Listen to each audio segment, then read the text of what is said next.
Marcus Thompson had weathered hands that bore the scars of 1,000 rope burns, yet they trembled like autumn leaves whenever winter storms rolled across the Montana plains. Before we jump back in, tell us where you're tuning in from, and if this story touches you, make sure you're subscribed, because tomorrow I've saved something extra special for you. Those same hands had once been steady enough to lasso a running steer at 50 yards, back when fortune smiled upon him and the Double Creek Ranch thrived under his management. The winter of 1892 had been merciless to every soul. Brave enough to call the Northern Territories home, but it seemed to single out Marcus with particular cruelty.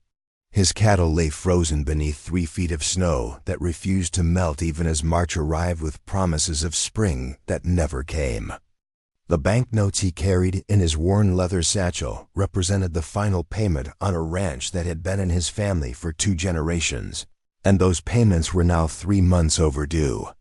Marcus stood on the porch of his log cabin, watching the endless expanse of white that stretched toward the Glacier National Wilderness. The morning sun cast long purple shadows across the snow, creating a landscape so beautiful it almost made him forget about the emptiness in his stomach and the hollow ache in his chest where hope used to live. His breath formed silver clouds in the bitter air as he calculated how many days of salted pork and hardtack remained in his pantry. The answer was not encouraging. The Double Creek Ranch sat in a valley that had once been prime grazing land, surrounded by rolling hills that provided natural windbreaks and seasonal streams that kept the grass green through the hottest summers. Marcus had inherited the property from his father, Daniel Thompson, who had claimed the land during the Great Western Expansion and built it into something that could support a family of 6. Those were different times, when cattle prices stayed high and harsh winters came only every few years instead of settling in for months like unwelcome relatives. But the economic panic that had gripped the nation 3 years earlier had sent cattle prices tumbling like rocks down a mountainside. Marcus had watched helplessly as neighboring ranches folded one by one, their owners either heading back east with their tails between their legs or staying to work as hired hands for the few large operations that had enough capital to weather the storm. The Thompson Ranch, once prosperous enough to employ 8 full-time cowboys, now consisted of just Marcus and his aging horse, a sturdy bay gelding named Chester who had seen better days, but still carried his rider with dignity across the frozen landscape. The isolation of the ranch had never bothered Marcus during the good years. He was a man who preferred the company of animals to people, finding peace in the routine of caring for livestock and maintaining the property that his grandfather had carved out of wilderness with nothing but determination and a strong back. The nearest town, Whitefish Falls, lay 30 miles south through treacherous mountain passes that became impassable during heavy snowfall. During the worst of winter, Marcus could go weeks without seeing another human face, sustaining himself on preserved food and the satisfaction of keeping his animals alive through conditions that would have broken lesser men. But this winter had tested even Marcus's legendary resilience. He had been forced to sell his remaining cattle at prices so low they barely covered the cost of transporting them to market. The chickens had long since been consumed or frozen to death in their co-op despite his best efforts to keep them warm. Even his faithful border collie, Rex, had succumbed to the cold during a particularly brutal February storm, leaving Marcus more alone than he had ever been in his 34 years of life. The bank representative, a thin man named William Hayes who wore expensive suits and looked uncomfortable anywhere outside of an office, had made the journey to the ranch twice in the past month. Each visit had been a reminder that the Thompson family's legacy hung by a thread as delicate as morning frost. Hayes spoke in the clipped tones of someone accustomed to delivering bad news, explaining that the Eastern investors who now owned the mortgage had little patience for sob stories about weather and market conditions. They wanted their money, and they wanted it soon, or they would reclaim the property and sell it to someone with deeper pockets and perhaps less Sentimental attachment to the land. Marcus understood the business side of ranching well enough to know that Hayes was probably telling the truth about the investor's intentions. Land in Montana was becoming increasingly valuable as the territory moved toward statehood, and there were plenty of wealthy men back east who saw opportunity in acquiring large tracts of western property at below-market prices. The fact that such acquisitions often meant displacing families who had worked the land for decades was rarely factored into their calculations. The morning Hayes had made his final visit, Marcus had walked into his buggy and watched the banker navigate the icy road back towards civilization. The conversation had been brief and to the point. Marcus had until the end of March to come up with $1,200, or the property would be foreclosed upon and auctioned to the highest bidder. $1,200 might as well have been $12,000 for all the chance Marcus had of raising such an amount in his current circumstances. That night, Marcus had sat at his kitchen table with a bottle of whiskey and a loaded revolver, contemplating whether the struggle to save the ranch was worth the pain it was causing him. The whiskey burned away some of the cold in his chest, but it could not touch the deeper chill that had settled in his bones since Rex died and left him completely alone in the world. The gun lay before him on the rough wooden table, its metal surface reflecting the flickering light from the fireplace, and for a long time Marcus simply stared at it while snow pelted against the windows like handfuls of thrown sand. But something had stopped him from taking that final step into darkness. Perhaps it was the memory of his father's voice, telling him that Thompson men did not give up when things got difficult. Perhaps it was the stubborn streak that had kept him going through all the previous hardships he had faced. Or perhaps it was simply the knowledge that giving up would mean that everything his family had built would pass into the hands of strangers, who would never understand the blood and sweat that had been poured into every fence post and building on the property. Preparing and narrating this story took us a lot of time, so if you are enjoying it, subscribe to our channel. It means a lot to us. Now back to the story. Instead of surrendering to despair, Marcus had made a decision that surprised even himself. He would venture into the wilderness that lay beyond his northern property line, into territory that even the hardiest trappers avoided during winter months, and search for something that might save the ranch. He had heard stories throughout his life about lost gold mines, hidden valleys full of valuable minerals, and other treasures that waited in the remote corners of the Montana wilderness for someone brave enough or desperate enough to seek them out. Most of these stories were probably nonsense, tales that grew larger with each telling around campfires and in saloon corners. But Marcus had reached the point where even a slim chance of finding something valuable seemed preferable to simply waiting for foreclosure papers to arrive. The northern wilderness was dangerous, especially in winter, but he was an experienced outdoorsman who knew how to survive in harsh conditions. If there was any chance of finding something that could save the ranch, he had to take it. The decision to venture north had not been made lightly. Marcus spent several days preparing for the journey, checking his equipment, studying the rough maps he possessed of the region, and calculating how much food and supplies he could carry while still maintaining mobility. The wilderness beyond his ranch extended for hundreds of miles in every direction, much of it unmapped and unexplored by anyone except native tribes who rarely shared their knowledge with white settlers. Chester, despite his age, remained strong, enough to carry Marcus and essential supplies across difficult terrain. The horse had been born on the ranch and knew the land as well as any animal could, possessing an instinctive sense for safe paths and dangerous ground that had saved Marcus from trouble on numerous occasions. If anyone could navigate the treacherous mountain passes and hidden valleys of the northern wilderness, it would be Chester. Marcus loaded his saddlebags with enough food for 10 days, figuring that if he had not found anything useful by then, he probably never would. He packed his warmest clothing, extra blankets, ammunition for his rifle, basic medical supplies, and a small assortment of tools that might prove useful depending on what he encountered. The load was heavy but manageable, and Chester seemed eager to be moving after months of being confined to the area immediately around the ranch. The morning Marcus set out on his journey, the sky was clear and the wind had died down to barely a whisper. The conditions were as favorable as he could reasonably expect during the Montana winter, though he knew that weather in the mountains could change with deadly swiftness. He had studied the northern horizon from his porch for years, noting the peaks and valleys that marked the edge of known territory, and he had chosen a route that would take him through what appeared to be the most promising terrain. As Marcus and Chester climbed steadily away from the ranch, following game trails and natural passages through the forest, he found himself thinking about his family's history on the land.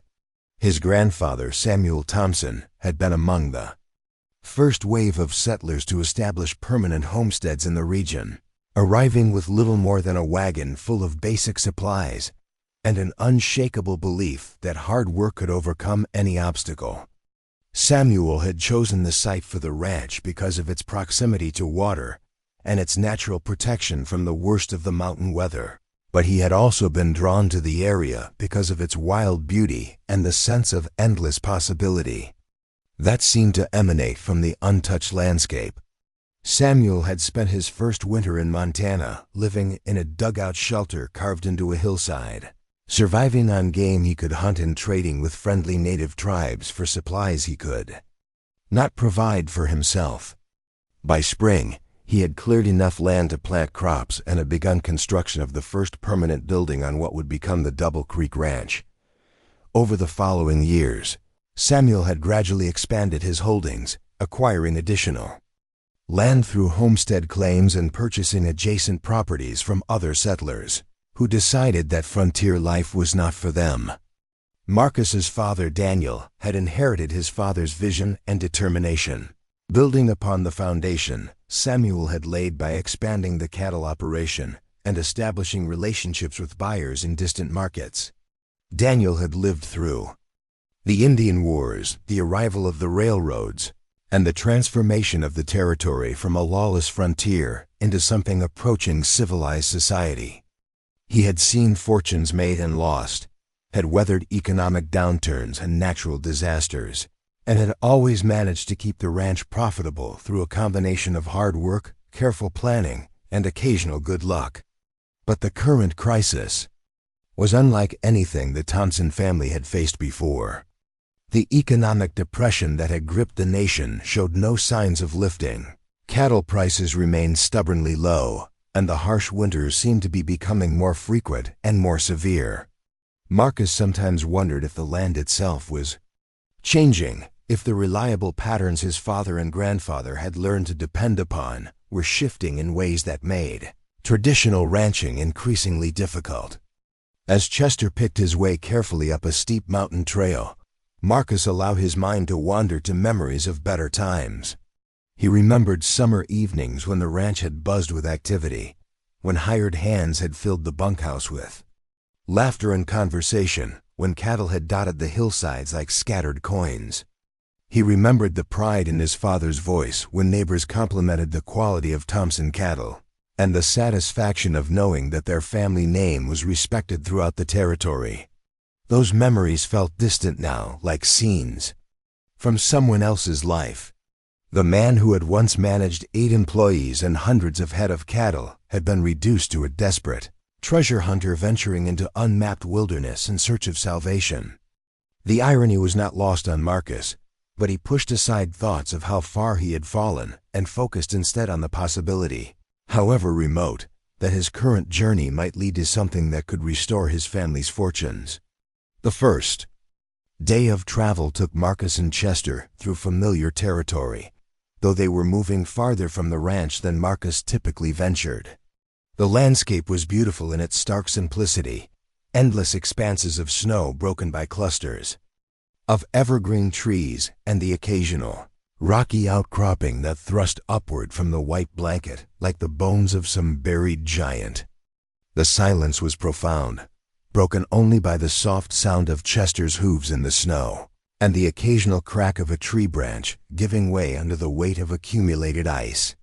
As afternoon shadows began to lengthen, Marcus started looking for a suitable place to make camp. He found a natural windbreak formed by a cluster of large boulders and established a simple shelter using canvas tarps and rope.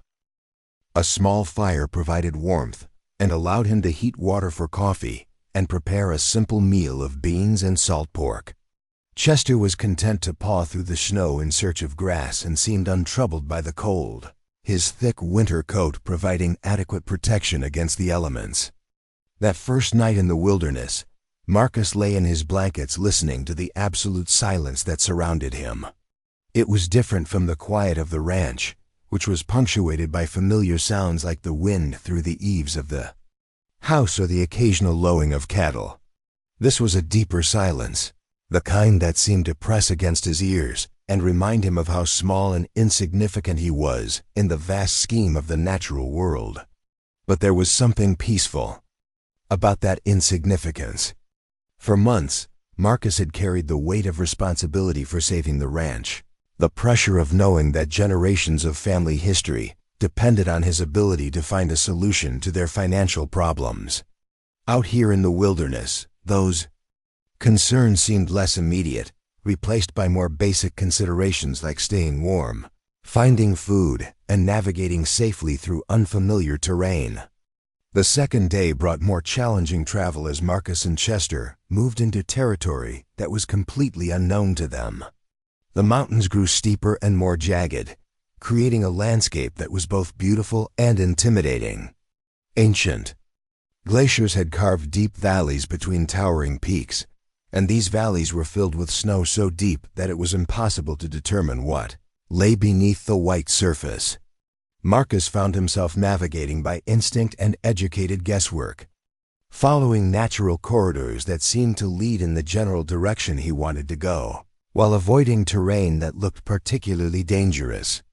Chester proved invaluable during this phase of the journey, displaying an uncanny ability to sense unsafe ground and steering them away from areas where the snow might be concealing hidden crevasses or unstable slopes. The weather remained clear, but bitterly cold, with temperatures that Marcus estimated to be at least 20 degrees below zero even during the warmest part of the day.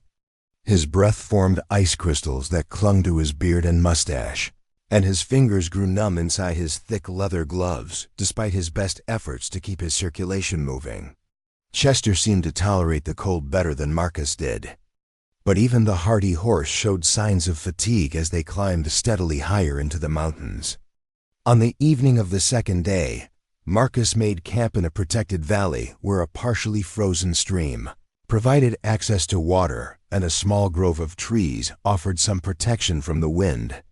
As he prepared his simple meal and tended to Chester's needs, he found himself questioning the wisdom of his decision to venture into the wilderness. The rational part of his mind acknowledged that his chances of finding anything valuable were extremely small, and that he was risking his life on what amounted to little more than wishful thinking. But the alternative was returning to the ranch and waiting passively for foreclosure, and that prospect was even less appealing than the dangers he faced in the mountains. At least out here he was taking action, however misguided it might be. He was fighting for his family's legacy rather than simply surrendering to circumstances beyond his control. The third day dawned overcast, with heavy clouds that promised snow before evening. Marcus knew that he would need to find substantial shelter soon or risk being trapped in the open during what could be a severe storm. The landscape around him had become increasingly alien, featuring rock formations and geological structures unlike anything he had seen in his years of ranching near more familiar territory. It was during the late afternoon of that third day, as snow began falling in large, wet flakes that clung to everything they touched, that Marcus first saw something that made him question whether exhaustion and cold were affecting his judgment. In the distance, barely visible through the swirling snow, he glimpsed what appeared to be a structure of some kind, something too regular and purposeful to be a natural formation. Chester had noticed it too, his ears perked forward with interest, as he studied the distant shape. The horse's reaction convinced Marcus that he was not hallucinating, that there was indeed something man-made or at least unusual ahead of them in the valley they were descending. With renewed energy, Marcus urged Chester forward, eager to investigate what might be their first real discovery since beginning the journey. As they drew closer, the structure resolved itself into something that defied easy explanation. It appeared to be a building of some sort, but it was made entirely of ice that gleamed with an inner light that seemed to come from within the frozen walls themselves. The architecture was unlike anything Marcus had ever seen, featuring graceful curves and delicate spires that rose toward the sky like frozen prayers. The building was large enough to house several families, yet it seemed to have been carved from a single massive block of ice with precision that would have been impossible using any tools Marcus was familiar with. The walls were smooth and translucent, allowing glimpses of chambers and passages within, but the details were too indistinct to make out clearly from his current position. What struck Marcus most forcefully was the absolute silence that surrounded the ice structure. Even the falling snow seemed to make no sound as it landed on the crystalline surfaces, and Chester's hooves were muffled to barely a whisper as they approached across the frozen ground. It was as if the entire area existed in a bubble of profound quiet that separated it from the ordinary world Marcus knew. As they drew nearer to the mysterious building, Marcus began to make out more details that only deepened his bewilderment. The ice from which the structure was constructed was not the cloudy, imperfect ice that formed naturally in mountain lakes and streams.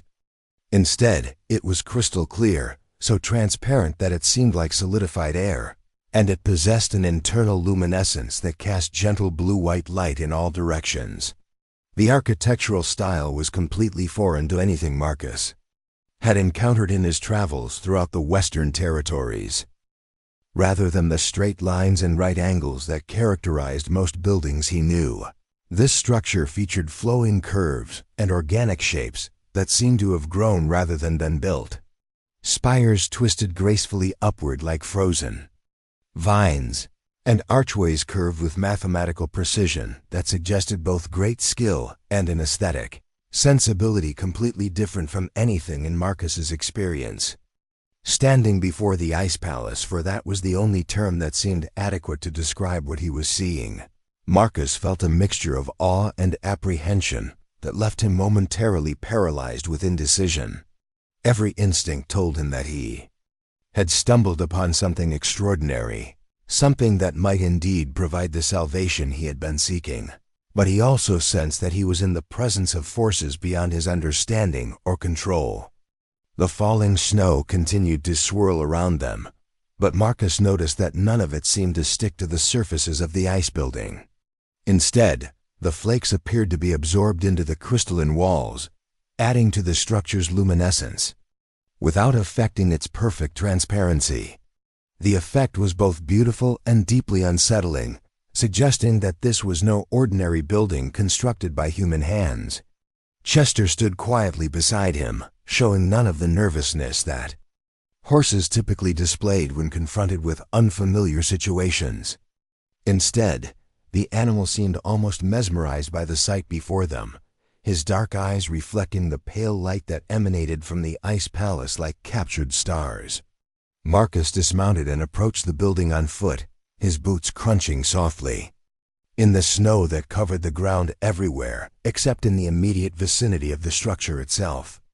Within a radius of perhaps 50 feet around the palace, the earth was completely clear of snow, as if some invisible force prevented the white crystals from settling on the ground. The main entrance to the building was marked by an archway that rose 20 feet above Marcus's head, its graceful curve framing a doorway that seemed to be cut directly into the ice wall. There was no visible door, just an opening that led into the luminous interior of the structure. The passage beyond the entrance glowed with the same soft blue-white light that illuminated the entire building, creating an effect that was both inviting and mysterious. Marcus stood at the threshold for several long minutes, torn between curiosity and caution.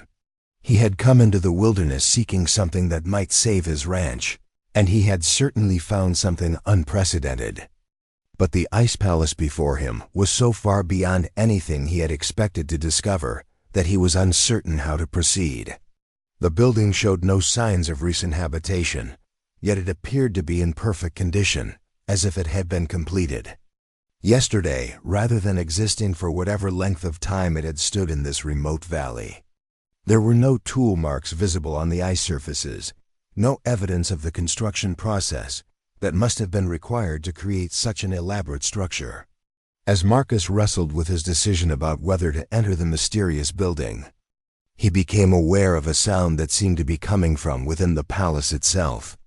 It was barely audible, more of a vibration felt in his bones than something heard with his ears, but it was unmistakably musical. The sound rose and fell in patterns that suggested melody and harmony, as if invisible musicians were performing somewhere within the crystal walls. The music, if that was what it was, seemed to be calling to him, encouraging him to abandon his caution and explore the wonders that lay beyond the entrance. Marcus found himself taking a step forward, then another, drawn by a compulsion that he did not fully understand but felt powerless to resist. Before he could cross the threshold, however, a figure appeared in the entrance that made Marcus stop so suddenly that he nearly lost his balance. Standing before him was a woman whose appearance was so striking that for a moment he wondered if the cold and exhaustion were causing him to hallucinate. She was tall and graceful, with long black hair that seemed to move with a life of its own despite the absence of any wind. Her skin was pale as fresh snow, but it possessed the same inner luminescence that characterized the ice palace itself, giving her an ethereal quality that made her seem like a creature from dreams rather than flesh and blood. Her clothing was unlike anything Marcus had ever seen, appearing to be woven from light itself rather than conventional fabric. The garments flowed around her like liquid silver, shifting and changing as she moved in ways that defied his understanding of how cloth should behave. But it was her eyes that captured Marcus's attention most completely. They were dark as winter nights but filled with depths that seemed to contain entire worlds of knowledge and experience. When she looked at him, Marcus felt as if she could see not just his physical presence, but his entire history, every hope and fear and secret thought he had ever harbored. The woman spoke, and her voice was like music made audible, carrying harmonics and overtones that seemed to resonate in Marcus's chest and make his heart beat in rhythm with her words. "You have traveled far, Marcus Thompson," she said, and the fact that she knew his name sent a chill down his spine that had nothing to do with the mountain cold. "You seek salvation for your family's land, but you have found something far more precious than gold or silver." Marcus opened his mouth to respond but found that no words would come. The woman's presence seemed to fill the air around him with energy that made his skin tingle and his thoughts scatter like leaves in an autumn wind. He managed to nod, acknowledging both her statement and his inability to form a coherent response. The woman smiled, and the expression transformed her already beautiful features into something so radiant that Marcus had to look away to avoid being overwhelmed. When she spoke again, her voice carried undertones of ancient wisdom and infinite patience. "I am Sarah Whitehawk," she said, "guardian of the sacred palace of Winter's Heart, keeper of the diamond rivers that flow beneath the world. Your people would call me Cherokee, though my lineage reaches back to times before your ancestors dreamed of crossing the great waters to reach this land." Marcus found his voice at last, though it came out as barely more than a whisper. "This is all impossible. Buildings made of ice, people who glow like moonlight, music from empty air. I must be dreaming, or dying, or both." Sarah laughed, and the sound was like silver bells ringing in harmony with the mysterious music that continued to drift from within the palace. Impossible is a word used by those who have forgotten that the world contains more wonders than any single mind can comprehend. You have spent your life seeing only the surface of reality, Marcus Thompson. But desperation has brought you to a place where the deeper truths become visible to those brave enough to look." She gestured toward the entrance behind her, and, as she did so, the soft light emanating from the palace grew brighter, revealing glimpses of chambers and corridors that extended far beyond what the exterior dimensions of the building should have been able to contain. "Your family's ranch can indeed be saved," Sarah continued, "but not in the way you imagined when you set out on this journey.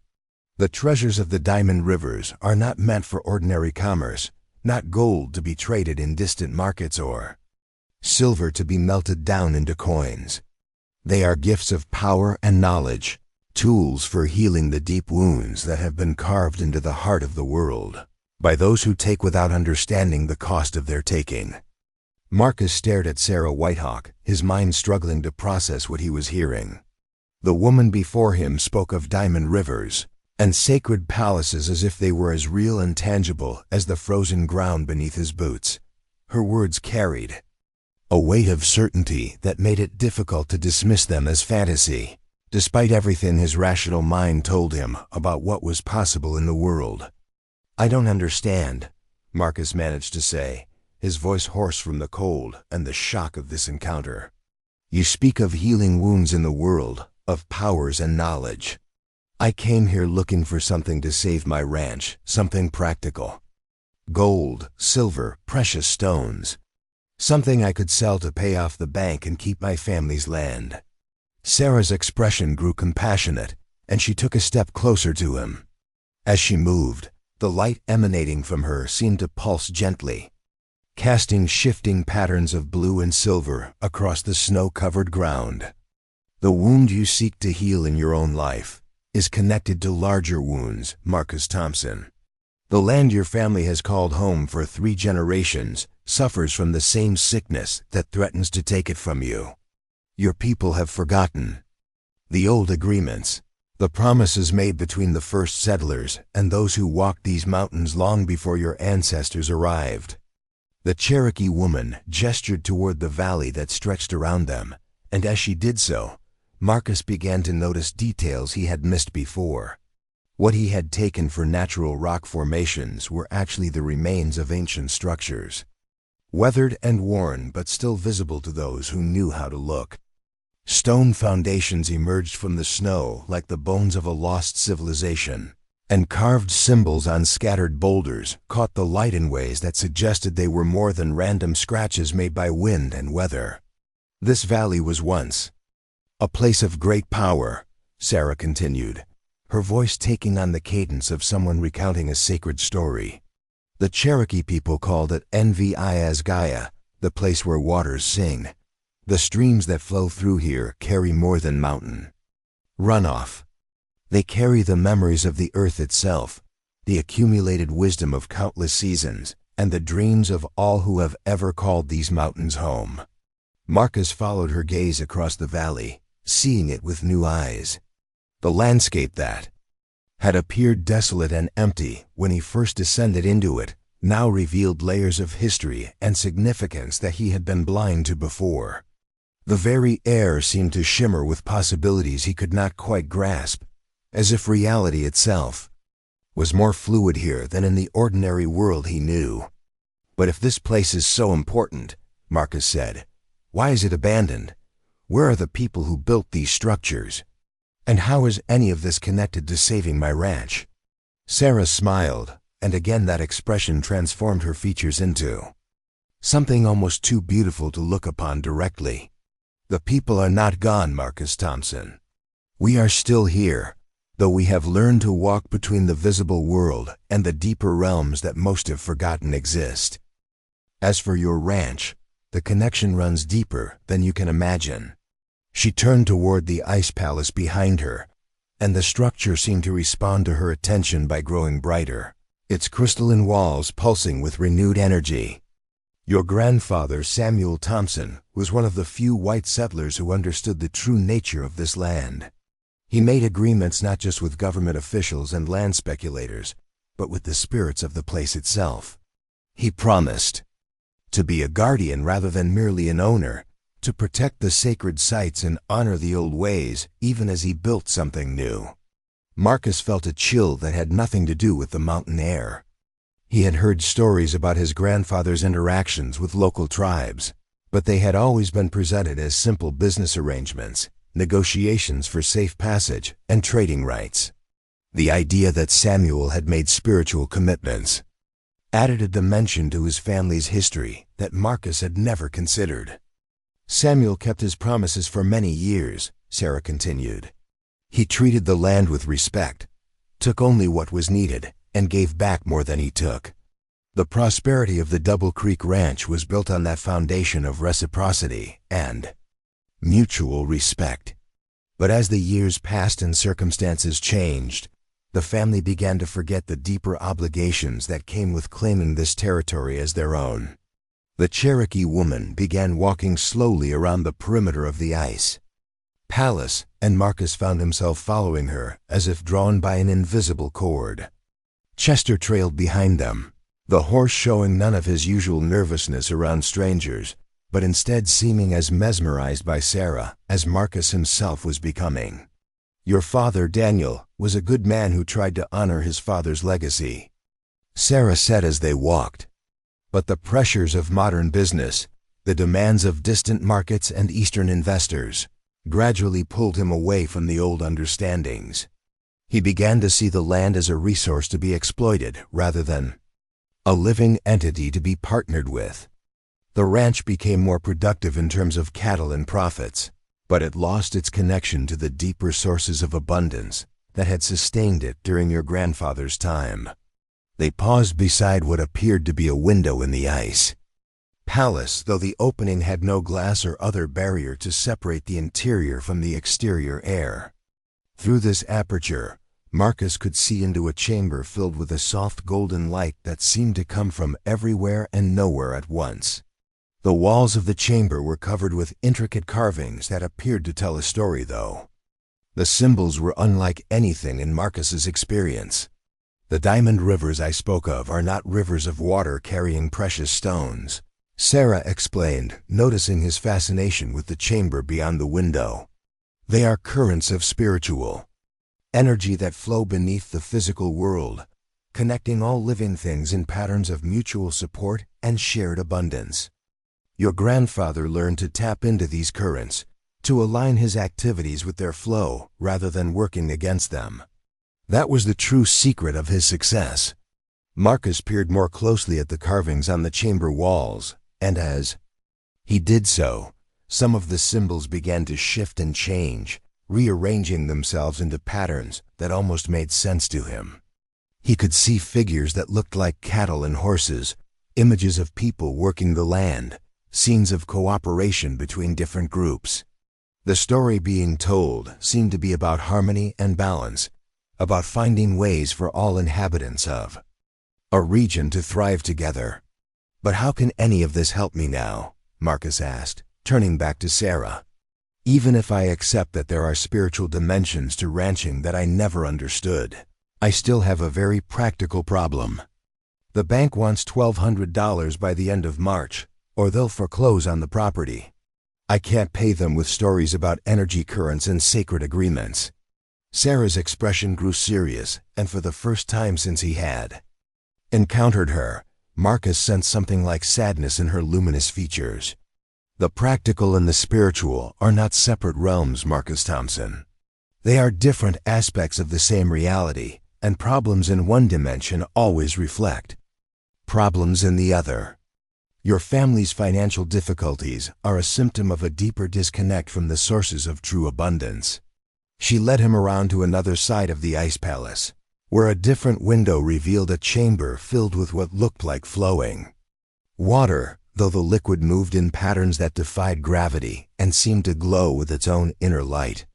"These are the diamond rivers in their visible form," Sarah said. "They carry not just energy but actual substance, materials that can be transformed into whatever is needed to restore balance and harmony." Marcus stared at the impossible flowing streams within the ice chamber, watching as they curved and twisted through the air in elaborate spirals and helixes.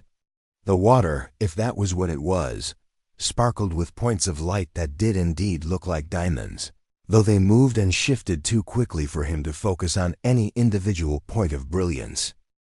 "The rivers can provide what you need to save your ranch," Sarah continued, "but they cannot be approached like an ordinary mine or treasure cache. They respond only to those who understand the deeper principles of reciprocity and respect. They give abundantly to those who give abundantly in return, but they withdraw from those who seek to take without offering anything back." The Cherokee woman placed her hand against the ice wall beside the window, and as she did so, the flowing streams within the chamber seemed to respond to her touch, their movements becoming more elaborate and beautiful. Marcus found himself hypnotized by the display, feeling as if he was witnessing something that existed at the very foundations of reality itself. "What would I have to do?" Marcus asked, his practical nature reasserting itself even in the face of these impossible sights. "If I wanted to access these diamond rivers, what would be required of me?" Sarah turned to look at him directly, and her dark eyes seemed to bore into his soul with an intensity that made him feel as if she could see every secret thought and hidden motivation he possessed. "You would have to become worthy of the gift," she said simply. "You would have to transform yourself from someone who sees the land as something to be owned and exploited into someone who understands his role as a guardian and steward." The weight of her words settled over Marcus like a heavy blanket, and he realized that what she was describing was not just a change in his approach to ranching, but a fundamental transformation in his entire understanding of his place in the world. The implications were both exciting and terrifying, representing possibilities he had never imagined, but also challenges that seemed almost insurmountable. "How long would such a transformation take?" Marcus asked. "I have less than 4 weeks before the foreclosure deadline. Is it even possible to make such changes in so short a time?" Sarah smiled again, and this time the expression carried hints of mischief along with its radiance. "Time moves differently in the realm of the diamond rivers," she said. "What seems like weeks or months in the ordinary world can be compressed into days or hours when you are working with the deeper currents of reality. But the changes must be real and genuine, not merely surface adaptations designed to achieve a specific goal." She began walking again, leading Marcus toward what appeared to be the main entrance of the ice palace. As they approached the glowing archway, he could feel energy emanating from the opening, a tingling sensation that made the hair on his arms stand up even beneath his heavy winter clothing. "The first step," Sarah said, "is to understand the true history of your family's connection to this land. Not just the legal documents and business transactions that your people consider important, but the deeper agreements and spiritual commitments that your grandfather made when he first came to this valley." They passed through the entrance into the interior of the ice palace, and Marcus gasped at what he saw. The space was far larger than the exterior dimensions of the building could possibly contain, stretching away in all directions to encompass chambers, corridors, and vast halls that seemed to extend into infinity. The walls, floors, and ceilings were all made of the same crystal-clear ice, but each surface was covered with intricate carvings and decorations that told stories in symbols and images. "Welcome to the sacred palace of Winter's Heart," Sarah said, her voice echoing in harmonics that seemed to come from the very structure of the building itself. "This is where the memories of the land are kept, where the records of all agreements and promises are maintained, where the currents of the diamond rivers can be accessed by those who prove themselves worthy." Marcus walked slowly through the queue. First chamber, marveling at the artistry of the carvings that surrounded him. The images seemed to move and shift as he watched them, telling stories that changed depending on his angle of view and his state of mind. He could see scenes of his grandfather's arrival in the valley, negotiations with tribal leaders, the construction of the first buildings on what would become the Double Creek Ranch. But there were other stories as well, older tales that spoke of the valley's significance long before any white settlers had arrived. He saw images of Cherokee ceremonies, of spiritual leaders communing with the forces of nature, of agreements made between human inhabitants and the spirits of the place. That guaranteed mutual prosperity and protection. Your grandfather understood that he was not purchasing land in the way that Eastern businessmen purchase factory buildings or city lots, Sarah explained as they moved deeper into the palace. He was entering into a sacred relationship with a living entity that had its own needs, its own purposes, its own ways of maintaining balance and harmony. They entered a chamber where the walls showed scenes of the Double Creek Ranch during its early years, and Marcus was amazed to see his grandfather depicted not just as a cattle rancher, but as someone who participated in seasonal ceremonies, who consulted with tribal elders before making major decisions, who treated the land as a partner rather than a possession. Samuel made regular offerings to the spirits of the place, Sarah continued. Not just token gestures, but substantial gifts that demonstrated his understanding of reciprocity. He shared a portion of his profits with tribal communities he protected. Sacred sites from desecration. He modified his ranching practices to work in harmony with natural cycles rather than against them. Marcus studied the images more closely and began to recognize locations on his family's property, where his grandfather had apparently performed ceremonies or made offerings.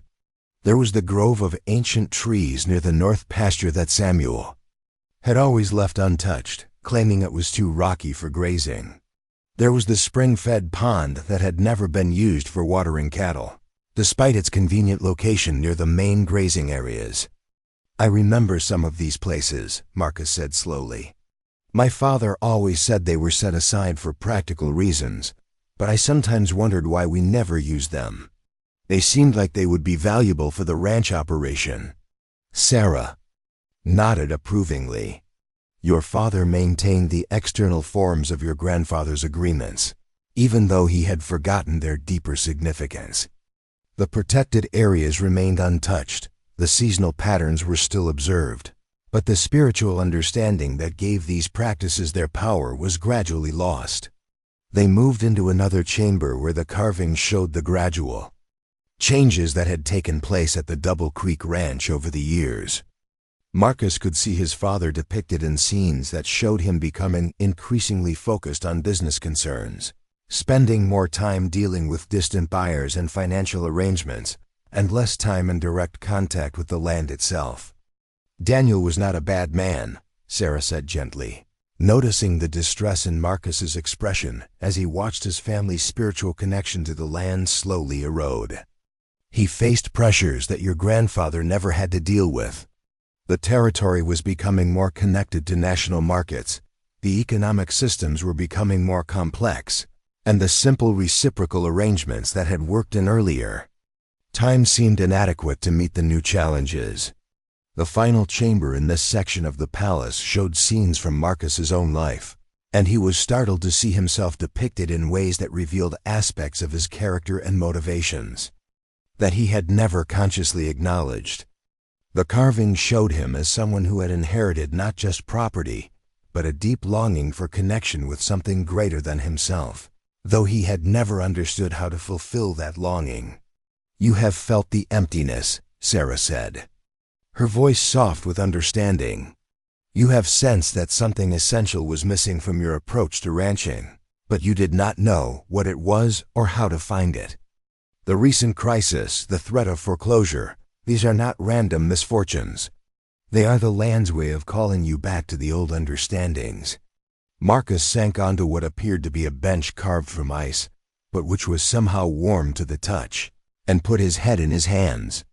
The implications of what Sarah was telling him were overwhelming, challenging everything he thought he knew about his family's history and his own identity. But even if I accept all of this, he said, even if I believe that spiritual relationships with the land are real and important, I still don't know how to put that knowledge into practice.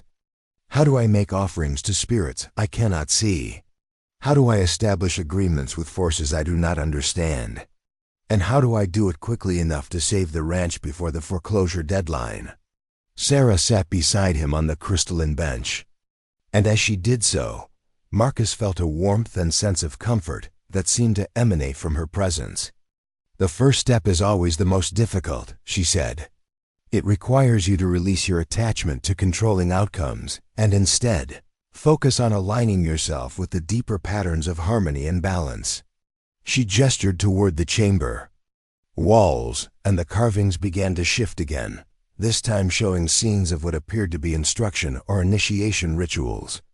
Marcus could see figures learning to recognize the flow of invisible energies, practicing techniques for communicating with the spirits of place, gradually developing the skills and understanding necessary to work in partnership with the land.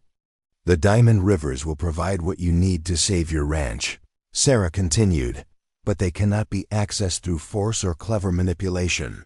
They respond only to genuine transformation, to real changes in consciousness and behavior. You must become someone who can receive their gifts without being corrupted by them." Marcus looked up from his hands to study the instructional scenes on the chamber walls. The figures in the carvings appeared to be going through a series of tests or challenges, each one designed to strip away layers of ego and self-interest until only the essential core of the person remained. "What kind of transformation are we talking about?" Marcus asked. "What would I have to change about myself?" Sarah stood and walked to one of the chamber walls, placing her hand against a section of carvings that showed a figure kneeling beside a stream that glowed with inner light. "You would have to learn to see with different eyes," she said, "to perceive the living intelligence that inhabits every aspect of the natural world. You would have to develop the capacity for genuine humility, recognizing that human cleverness and ambition are small things compared to the wisdom that guides the growth of forests and the flow of rivers." The Cherokee woman turned back to face him, and Marcus could see that her expression had grown more serious, taking on the gravity of someone about to reveal important, but potentially dangerous information. "Most importantly," Sarah continued, "you would have to learn to give before you receive. The diamond rivers are abundant beyond imagination, but they share their treasures only with those who demonstrate their worthiness through acts of genuine service and sacrifice." Marcus felt his heart sink as he contemplated what she was describing. The transformation she spoke of sounded like something that would take years to accomplish, not the few weeks he had available before losing his family's ranch. The spiritual path she outlined seemed completely incompatible with the urgent practical needs that had driven him into the wilderness in the first place. But as he sat in the impossible ice palace, surrounded by carvings that told the story of his family's forgotten spiritual heritage, Marcus found himself facing a choice that went far deeper than simple questions about saving the ranch. He could return to his ordinary life and accept the loss of the property, remaining forever ignorant of the deeper dimensions of reality that Sarah had revealed to him. Or he could embrace the unknown, accepting the risks and challenges of a path that might transform not just his external circumstances but his entire understanding of who he was and what his life was meant to accomplish. The weight of this decision pressed down upon him like a physical force, and Marcus realized that his next words would determine not just the fate of the Double Creek Ranch, but the entire trajectory of his future existence. The comfortable certainties of his old life were gone forever, replaced by possibilities both magnificent and terrifying. In the crystalline silence of the sacred palace of Winter's heart, surrounded by the accumulated wisdom of generations and the patient presence of Sarah Whitehawk, Marcus Thompson prepared to make the most important choice of his life. Marcus stood up from the crystalline bench, his decision crystallizing in his mind like ice forming on a winter pond. The fear of losing his family's ranch had brought him to this impossible place, but now something deeper was calling to him. Something that went beyond mere survival and touched the very core of who he was meant to become. "I'll do it," he said, his voice echoing strangely in the vast chamber. "I don't fully understand what you're asking of me, but I'll try to learn. I'll try to become worthy of the diamond rivers." Sarah's face lit up with a smile that seemed to illuminate the entire palace with renewed radiance. The willingness to begin is often the most difficult step, she said. Everything else will unfold naturally as you open yourself to the teachings of the land itself. She gestured toward an archway that Marcus had not noticed before, one that led deeper into the palace than he had imagined possible. Your education begins now, Marcus Thompson. But understand that what you are about to experience will challenge everything you believe about the nature of reality. You will see things that your mind will struggle to accept, feel forces that your body was never designed to perceive, and learn truths that will forever change how you view your place in the world. As they walked through the archway, Marcus felt a strange tingling sensation wash over his entire body, as if he was passing through some kind of invisible barrier or field of energy. The air itself seemed to become thicker and more luminous, filled with possibilities that made his skin prickle with anticipation and nervousness. The chamber they entered was unlike anything Marcus had seen in the palace so far. The walls, floor, and ceiling were still made of the same crystal clear ice, but here the material seemed to be alive, pulsing with rhythmic waves of light that moved through the transparent surfaces like slow lightning. The space was circular, with a raised platform in the center where streams of the glowing diamond river water flowed in complex patterns that defied every law of physics Marcus thought he understood. "This is the heart chamber," Sarah explained, "where those seeking to commune with the diamond rivers undergo their first real test. The waters you see here are not just liquid. They are condensed spiritual energy, the essence of abundance and harmony made manifest in physical form." Marcus approached the central platform cautiously, drawn by the hypnotic beauty of the flowing streams, but also intimidated by the obvious power they contained. The water moved in spirals and helixes that seemed to follow mathematical principles beyond his comprehension, creating patterns that were both perfectly ordered and completely unpredictable. "What kind of test?" Marcus asked, though part of him was afraid to hear the answer. Sarah moved to stand beside the platform, and as she did so, the flowing waters seemed to respond to her presence, their movements becoming more elaborate and beautiful. "The diamond rivers must know who you truly are beneath all the layers of identity and assumption you have built around yourself. They will show you aspects of your own nature that you have never acknowledged, both the darkness you have hidden from yourself and the light you have never dared to claim." She held out her hand toward the flowing streams, and one of the spiraling ribbons of luminous water curved through the air to touch her palm. Where the liquid contacted her skin, brilliant sparks of light erupted, creating a cascade of rainbow colors that danced around her fingers like living jewels. "The process is not dangerous in any physical sense," Sarah continued, "but it can be emotionally and spiritually overwhelming. You will experience memories, emotions, and insights with an intensity that may be difficult to bear. Some who undergo this initiation emerge forever changed for the better. Others flee in terror and spend the rest of their lives trying to forget what they have seen." Marcus studied the flowing waters more closely, noticing that within the streams themselves he could catch glimpses of images and scenes that seemed to shift and change as his perspective altered. He saw what looked like moments from his own past, but also visions of possible futures, and scenes that might represent the experiences of other people entirely. "Will I retain my memories afterward?" he asked. "Will I still be Marcus Thompson? Or will this process turn me into someone else entirely?" Sarah's expression grew thoughtful, and she withdrew her hand from the stream of water, causing it to curl back into the larger pattern of flow around the platform. "You will remain yourself, but you will become more yourself than you have ever been before. The false aspects of your identity, the parts of your personality that were created by fear and social expectations rather than authentic choice, these will be stripped away. What remains will be your true essence, purified and strengthened by contact with the deeper sources of power." The Cherokee woman moved to another side of the platform where a different configuration of flowing streams created what appeared to be a doorway or portal in the air itself. Through this opening, Marcus could see glimpses of landscapes and scenes that were clearly not part of the immediate vicinity of the ice palace. The diamond rivers connect all places and all times, Sarah explained, noticing his fascination with the portal. Through them, you can access the accumulated wisdom of your ancestors, witness the consequences of your choices before you make them, and draw upon sources of strength and knowledge that exist beyond the boundaries of ordinary experience.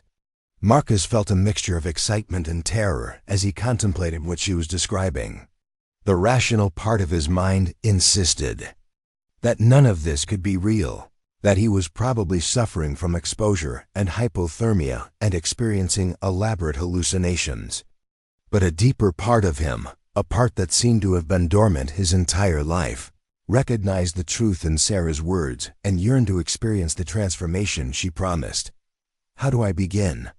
he asked, surprising himself with the steadiness of his voice. Sarah smiled and gestured toward a section of the platform where the flowing streams converged into a pool of absolutely still water that reflected the light from the surrounding currents like a perfect mirror. "Step into the pool of truth," she said. "Allow the waters to support you and open your mind to whatever visions they choose to share." Marcus looked down at the pool, which was perhaps 6 feet in diameter and appeared to be quite shallow, though the bottom was difficult to see clearly through the luminous liquid. The water was completely motionless, despite the active flowing streams that fed into it from all sides, creating an island of perfect calm in the midst of constant motion. He removed his heavy winter boots and thick wool socks, then rolled up his trouser legs and stepped carefully into the pool.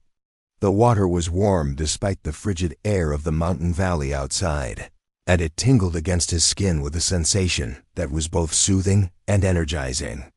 As his feet settled onto the smooth bottom of the pool, Marcus felt a connection establish itself between his body and the vast network of energy that flowed through the diamond rivers. The first vision came immediately, without warning or preparation. Marcus found himself experiencing his own birth from the perspective of his infant self, feeling the shock of cold air and bright light after the warm darkness of the womb.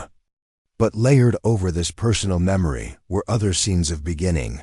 The moment his grandfather first set foot in the valley, the instant the first Cherokee inhabitants had recognized this place as sacred, the geological birth of the mountains themselves millions of years in the past.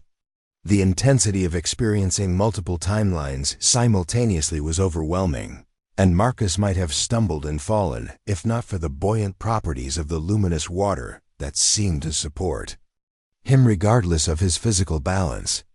He felt his consciousness expanding beyond the normal boundaries of individual identity, touching briefly on the perspectives and experiences of countless other beings who had been connected to this land. "Do not fight the visions," Sarah's voice came to him as if from a great distance, though he could see her standing just a few feet away from the edge of the pool. "Allow them to flow through you like water through a riverbed. Your role is not to control or direct the experience, but simply to witness and learn." The scenes shifted and changed with dreamlike fluidity. Marcus saw his father as a young man, full of enthusiasm and determination to expand the family ranch into something that would make his own father proud. But he also saw the gradual accumulation of compromises and shortcuts that had slowly eroded Daniel's connection to the spiritual foundations of the property. There was the first time Daniel had used a sacred grove as temporary shelter for cattle during a harsh storm, justifying the decision as necessary for the animal's survival. There was the season when he had diverted water from a spring that had traditionally been left untouched, arguing that such restrictions were outdated superstitions that had no place in modern ranching. Each of these decisions had been reasonable and practical in isolation, but Marcus could now see how they had combined over time to weaken the spiritual bonds that had protected and sustained the Double Creek Ranch. The land itself had tried to communicate its distress through various signs and omens, but these had been dismissed as coincidence or explained away through rational analysis. The visions showed Marcus the true cost of these accumulated breaks in the ancient agreements. He saw the gradual departure of beneficial spirits who had once helped ensure good weather, healthy livestock, and protection from natural disasters. He witnessed the slow poisoning of relationships with neighboring properties as the ranch's disconnection from sacred principles began to affect the entire region. Most painful of all, Marcus saw his own role in this process of spiritual decay. As a young man, he had noticed things that his father had missed or ignored, the way certain areas of the ranch felt different from others, the patterns in weather, and animal behavior that seemed to follow rules more complex than mere chance. But instead of investigating these observations or asking questions about their significance, he had learned to dismiss them as irrelevant to the practical business of running a cattle operation. The pool of truth showed Marcus scene after scene of moments when he could have chosen curiosity over convenience, wonder over skepticism, spiritual inquiry over material focus. Each missed opportunity was a small tragedy, a chance for reconnection and renewal that had been allowed to slip away unrecognized. But the visions were not entirely accusatory. As the scenes of lost opportunities gave way to other images, Marcus began to see the threads of connection that still remained despite years of neglect. The land itself had never stopped loving the Thompson family, never ceased its attempts to maintain the bonds of mutual support that Samuel had established decades earlier. He saw moments when the ranch had been protected from disasters that had affected neighboring properties, storms that had mysteriously changed direction at the last moment, predators that had avoided the Double Creek herds despite abundant opportunities for easy hunting, financial opportunities that had appeared just when they were most needed to keep the operation afloat. The protective presence that had shielded the ranch was not an impersonal force, but something that felt distinctly like love, though it was a love broader and more complex than any human emotion Marcus had ever experienced. It was the love of the land for all who dwelt upon it, the deep affection of an ancient intelligence for the small, short-lived creatures who called it home. As this realization washed over him, Marcus felt tears streaming down his face, though whether they were tears of grief for what had been lost or joy for what still remained, he could not say. The emotional intensity of the visions was unlike anything he had ever experienced, stripping away layers of protective numbness that he had not even realized he had built around his heart.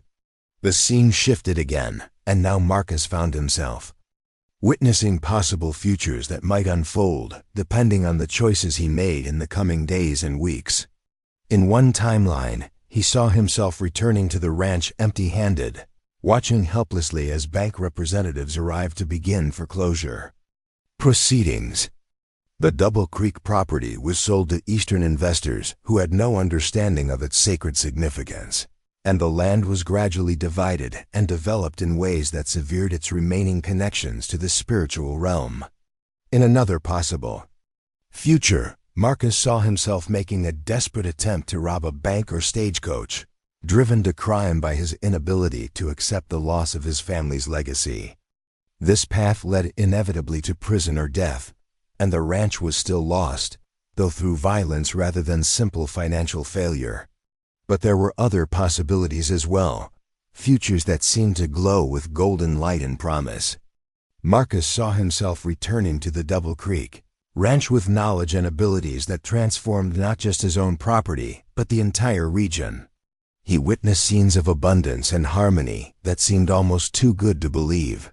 Healthy cattle thriving on land that produced more grass than should have been possible, crops growing in fields that had never been successfully cultivated before, neighboring ranchers seeking his advice about sustainable practices that worked in partnership with natural cycles. In the most radiant of these possible futures, Marcus saw the Double Creek Ranch becoming a center of learning and healing, a place where people came from great distances to study the ancient arts of land stewardship and spiritual partnership with the natural world. He saw himself as an older man, sharing knowledge with younger seekers who carried the teachings forward into their own communities and regions. But all of these positive futures shared one common element. They required Marcus to undergo complete transformation of his relationship with the land, to release his attachment to conventional approaches to ranching, and embrace methods that seemed impossible by ordinary standards. The visions began to fade as Marcus became aware of his physical body again, standing in the warm, luminous water of the pool of truth. He felt profoundly changed by what he had experienced, though he was not sure exactly how to describe the nature of that change. It was as if layers of armor he had not known he was wearing had been gently removed, leaving him feeling both more vulnerable and more authentically himself than he had ever been. Sarah was standing at the edge of the pool, watching him with an expression of compassionate understanding. "How do you feel?" she asked gently. Marcus considered the question carefully before answering. "Like I've been asleep my entire life, and I'm just now waking up," he said. "Everything I thought I knew about my family, about the land, about my own identity, it all looks different now, but I don't feel lost or confused. I feel like I'm finally seeing things as they really are." The Cherokee woman nodded approvingly. "That is exactly what should happen during a successful communion with the Diamond Rivers. You have passed the first test, Marcus Thompson. Your heart and mind are now open to teachings that would have been impossible for you to receive before this experience." Marcus stepped out of the pool, and as his feet touched the solid ice of the platform, he felt a subtle but unmistakable shift in his relationship with the physical world around him. Colors seemed more vivid, textures more complex, and he could sense energies and connections that had been completely invisible to him before entering the sacred waters. "What happens now?" he asked, pulling on his socks and boots with movements that felt somehow more graceful and coordinated than before. Sarah gestured toward another archway that led out of the heart chamber into regions of the palace that Marcus had not yet explored. "Now you begin to learn the practical skills that will allow you to work in partnership with the Diamond Rivers. You will discover how to sense the flow of spiritual energy through the land, how to make offerings that strengthen your connection to the sacred forces, and how to apply these principles to the daily work of ranching in ways that create abundance rather than depletion." As they walked through corridors lined with carvings that seemed to move and shift in response to Marcus's newly awakened perceptions, Sarah explained the curriculum that lay ahead of him. "First, you must learn to communicate with the spirits of the land directly, to ask for their guidance and receive their responses. This is not a matter of mystical revelation, but of developing sensitivity to subtle signs and signals that are always present for those who know how to observe them." They entered a chamber where the ice walls were covered with intricate diagrams, showing the flow of energy through various types of landscape: mountains, valleys, rivers, forests, and grasslands. Marcus could now perceive that these were not just artistic decorations, but functional maps showing the actual spiritual anatomy of the natural world. "Second," Sarah continued, "you must learn the art of reciprocal giving. Every benefit you receive from the land must be balanced by gifts that serve the larger harmony of the region. This is not charity or sacrifice, but practical wisdom that ensures the sustainability of any partnership between human activity and natural processes." The diagrams on the chamber walls began to change as Sarah spoke, showing examples of proper, reciprocal relationships between human communities and their environments. Marcus could see scenes of ranchers who worked in harmony with the seasonal cycles, taking only what they needed and giving back more than they took through careful stewardship and respectful practices. Third, you must develop the ability to perceive the long-term consequences of your actions, to see how choices made today will affect the land and its inhabitants generations into the future. The Diamond Rivers exist partially outside of normal time, and through connection with them, you can learn to make decisions based on wisdom rather than mere expediency. They moved through several more chambers, each one devoted to different aspects of the knowledge Marcus would need to master. There were rooms that taught the recognition of beneficial and harmful energy patterns, spaces devoted to the study of seasonal ceremonies and rituals, and halls filled with detailed information about the specific spirits and intelligences that inhabited different types of terrain.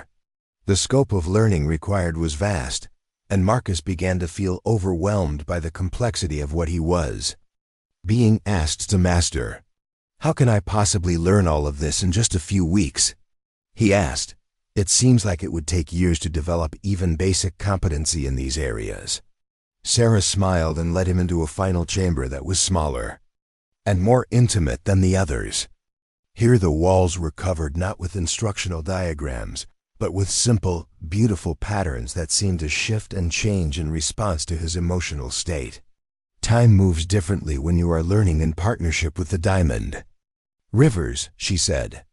"Knowledge that might take years to acquire through ordinary study can be absorbed in days or hours when you are working directly with spiritual forces. The key is not to try to understand everything intellectually, but to allow the teachings to be impressed directly into your consciousness through experience and practice." She moved to the center of the chamber where a single stream of diamond river water flowed in a perfect circle, creating a ring of liquid light that pulsed with gentle rhythms. "Your real education will take place back at your ranch, where you will apply these principles to the actual work of healing the land and restoring your family's connection to its sacred foundations." Marcus felt a flutter of anxiety at the thought of returning to the mundane world of his struggling ranch. The ice palace and its impossible wonders had begun to feel more real to him than the life he had left behind, and he worried that the insights and abilities he was developing here might fade away once he was back in familiar surroundings.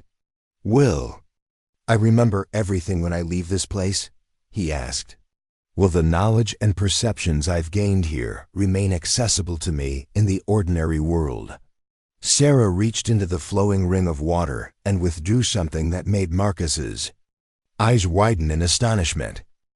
It appeared to be a small crystal, but it contained its own miniature version of the diamond rivers, with tiny streams of light flowing through its transparent structure and patterns that mirrored the larger currents he had been learning to perceive. "This is a river stone," she said, placing the crystal in his palm. "It will serve as a permanent connection to the wisdom and power of the diamond rivers, allowing you to access their gifts even when you are far from this sacred place. As long as you carry this stone and honor the principles it represents, you will retain everything you have learned here." Marcus held the crystal up to the light, marveling at the complexity of the energy patterns that moved within its crystalline structure. The stone was warm to the touch and seemed to pulse in rhythm with his own heartbeat, as if it were becoming synchronized with his life force. "But remember," Sarah added, her tone becoming more serious, "the stone is not a magical solution to your problems. It is a tool that will help you apply the knowledge and wisdom you have gained. But the actual work of transformation must be accomplished through your own efforts and choices." Marcus nodded, understanding that he was being entrusted with something far more valuable than mere wealth or property. The river stone represented a connection to sources of wisdom and power that could transform not just his own life, but the lives of everyone who came into contact with him. As he prepared to leave the chamber and begin his journey back to the ordinary world, Marcus felt a mixture of excitement and apprehension about the challenges that lay ahead. He was no longer the desperate, defeated man who had ventured into the wilderness in search of treasure. He had become someone with access to resources and abilities beyond anything he had previously imagined. But he also understood that the real test of his transformation was yet to come. Everything he had learned in the sacred palace of Winters Heart would be meaningless unless he could successfully apply it to the practical challenges of saving his ranch and fulfilling his family's spiritual obligations to the land. The journey back to the Double Creek Ranch took Marcus through familiar terrain that now looked completely different through his transformed perceptions. Every tree, rock formation, and stretch of grassland seemed to pulse with subtle energies that he had been blind to during his entire previous life. The river stone in his pocket radiated warmth and gentle vibrations that kept him connected to the wisdom he had gained at the sacred palace. But more importantly, it helped him see the spiritual landscape that overlay the physical world like an invisible map. Chester responded to the change in his rider with obvious approval, moving with renewed energy and sure-footedness despite the difficult winter conditions. The horse seemed to sense that their desperate flight into the wilderness had transformed into something far more purposeful, a return journey guided by knowledge and intention rather than mere hope. As they descended from the high mountain valleys toward the more familiar territory around the ranch, Marcus began to perceive the network of spiritual connections that linked every aspect of the landscape. He could see streams of energy flowing between different locations, some bright and healthy, others dimmed or interrupted by various forms of damage or neglect. The pattern resembled a vast web of light, with the Double Creek Ranch property serving as one of several crucial intersection points where multiple energy currents converged. But what struck Marcus most powerfully was the evidence of spiritual wounds that scarred the land throughout the region.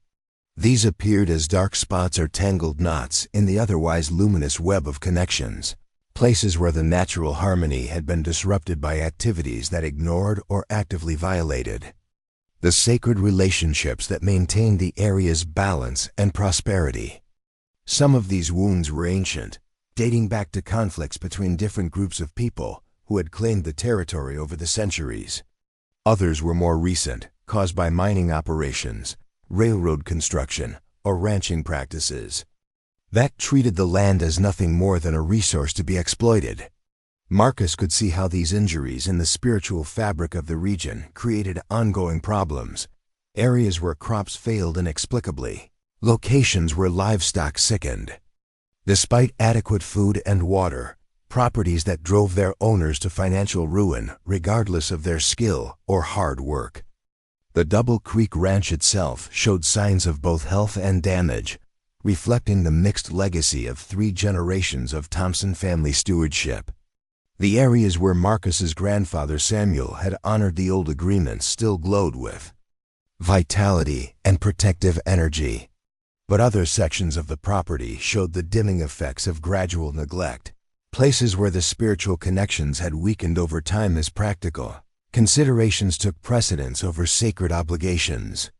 As Marcus guided Chester through the final approach to the ranch buildings, he felt a complex mixture of emotions: grief for the damage that had been allowed to accumulate over the years, but also excitement about the possibility of healing those wounds and restoring the land to its full spiritual vitality. The knowledge flowing through the river stone gave him confidence that such healing was not only possible but relatively straightforward once he understood the proper techniques.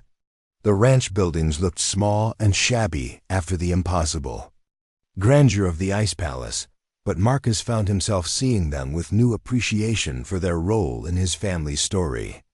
The log cabin where he had lived alone through the harsh winter months was not just a shelter but an anchor point in the web of relationships that connected human activity to the larger patterns of the land.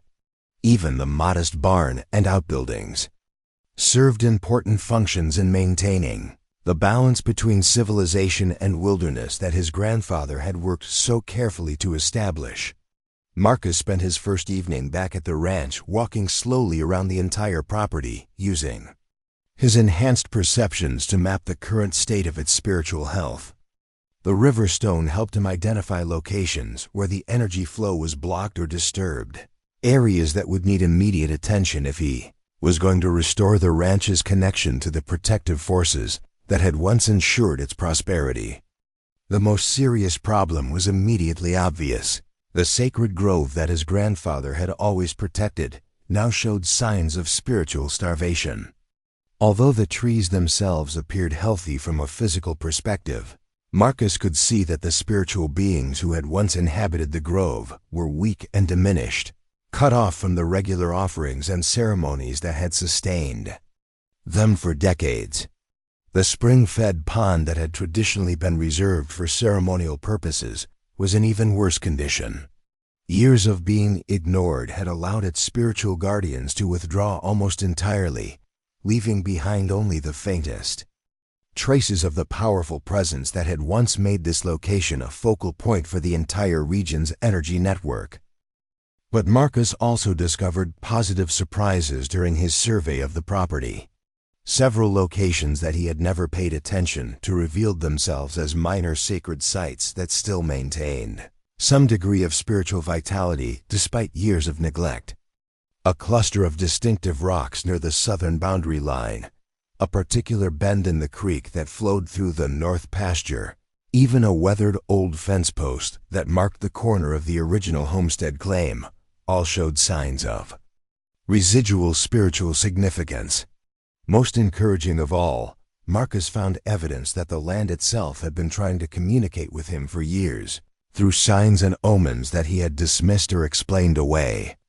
Unusual behavior by wildlife, patterns in weather that seemed to favor his property over neighboring ranches, even the timing of various financial windfalls that had kept the ranch barely solvent through difficult periods, all revealed themselves as attempts by the spiritual guardians of the place to maintain their protective influence despite the weakening of formal relationships.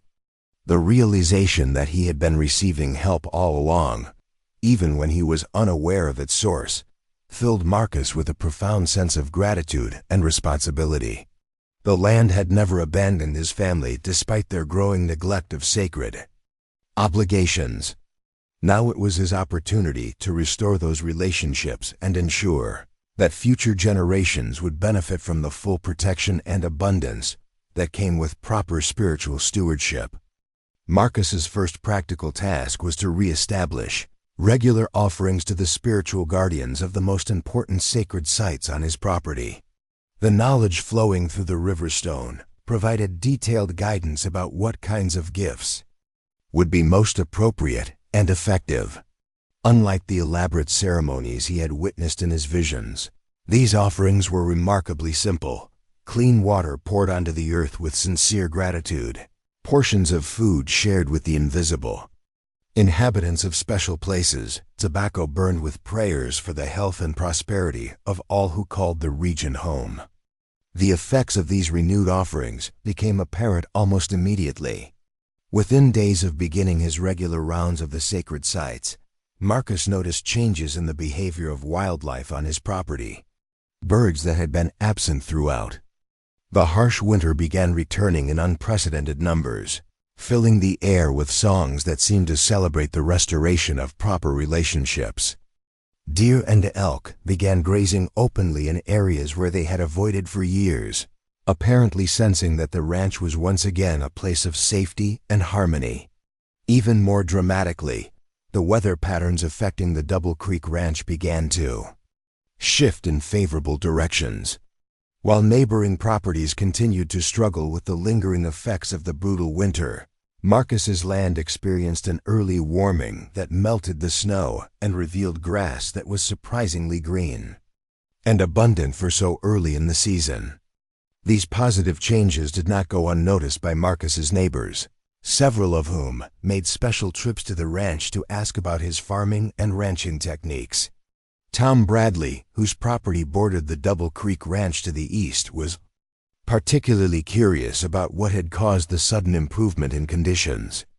"Whatever you're doing differently this year, it's working," Bradley said as he stood with Marcus on the porch of the ranch house, looking out over pastures that were already showing signs of spring growth while his own land remained locked in winter's grip.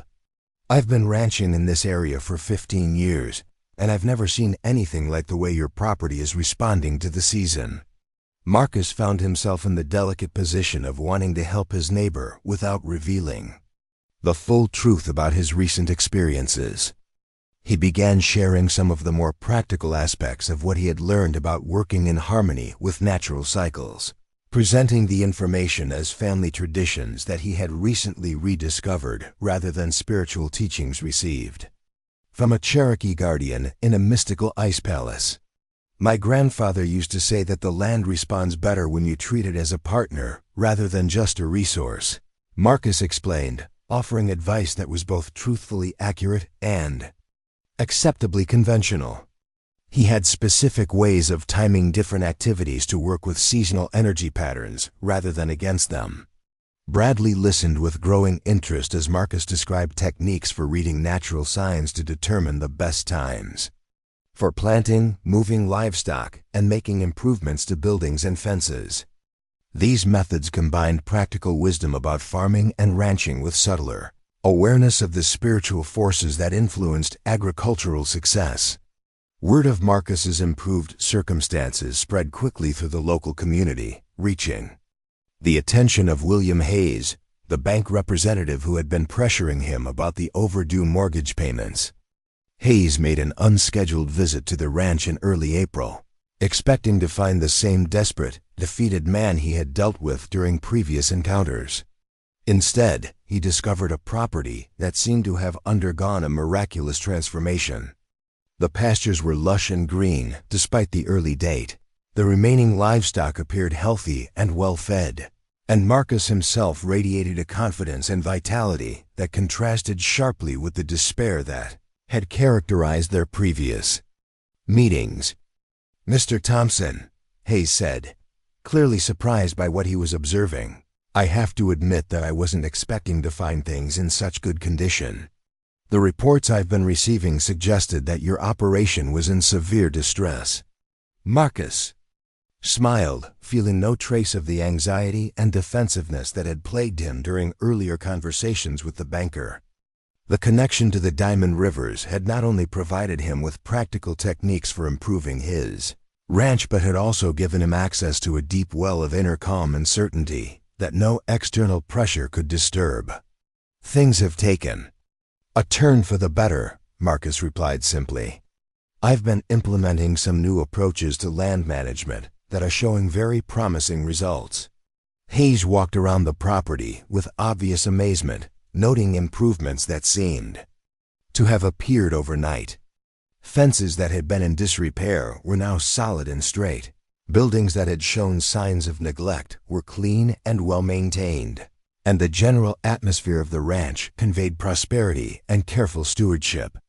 "I have to ask," Hayes said as they concluded their tour, "how exactly are you managing to finance these improvements? The bank's records show that your account has been essentially empty for months, yet you've obviously been investing significant resources in upgrading the property."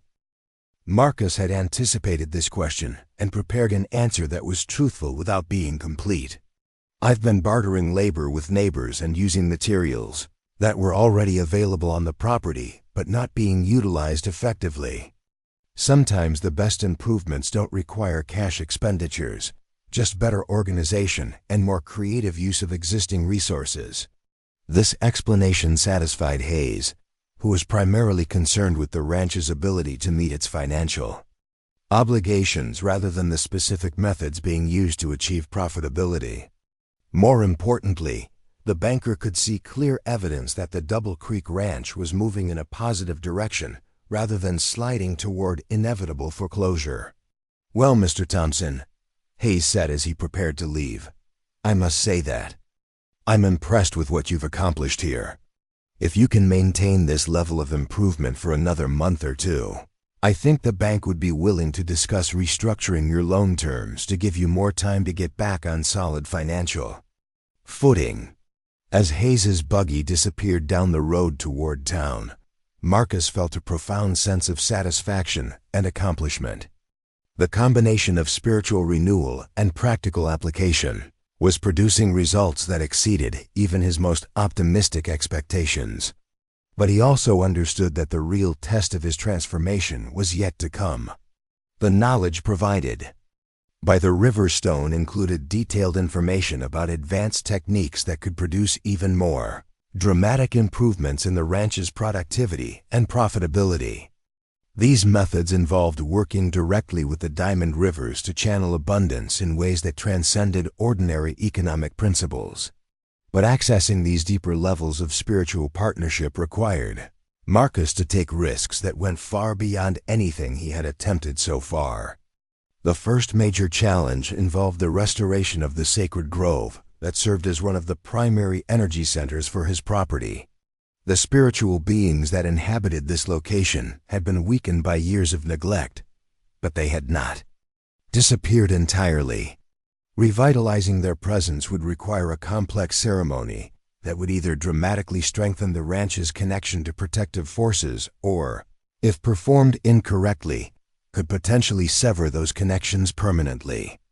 Marcus spent several days preparing for this crucial ritual, studying the guidance provided by the river stone and gathering the specific materials that would be required.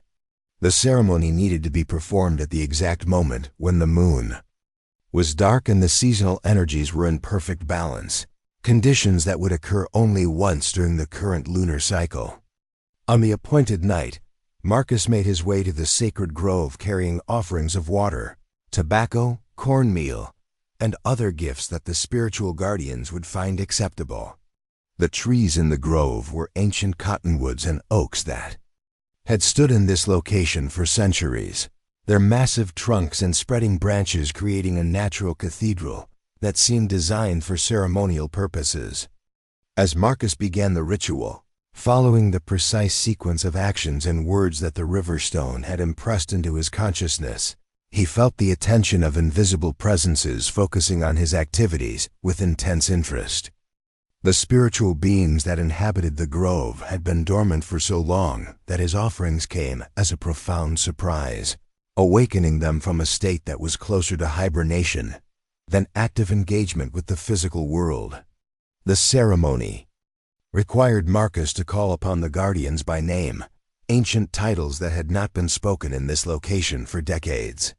As each name was pronounced correctly, he felt a corresponding stirring in the spiritual atmosphere of the grove, as if sleeping giants were gradually awakening and remembering their roles as protectors and nourishers of the land.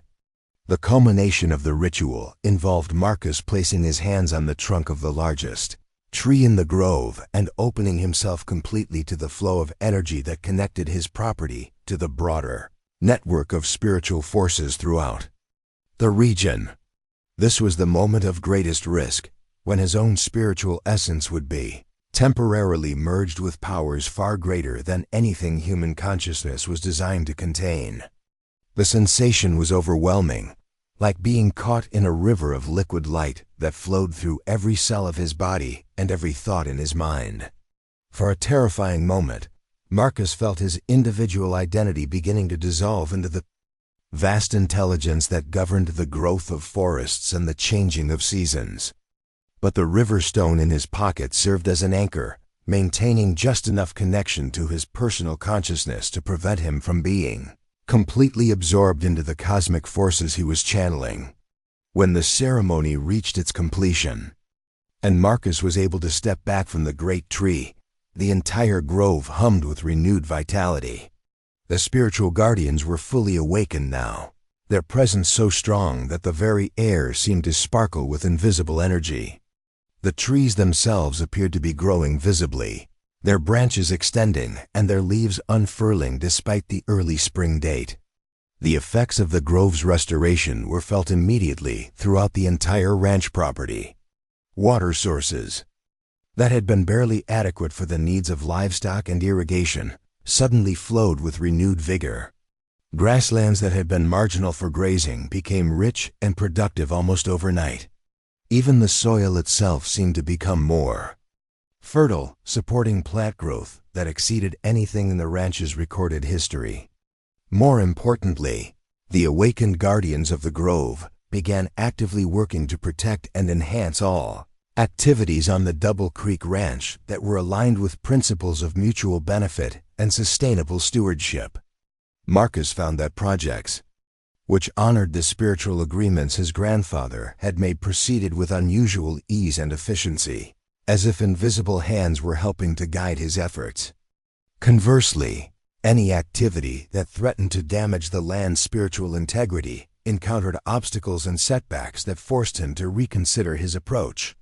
This guidance system proved invaluable as Marcus began implementing more ambitious improvements to his ranching operation.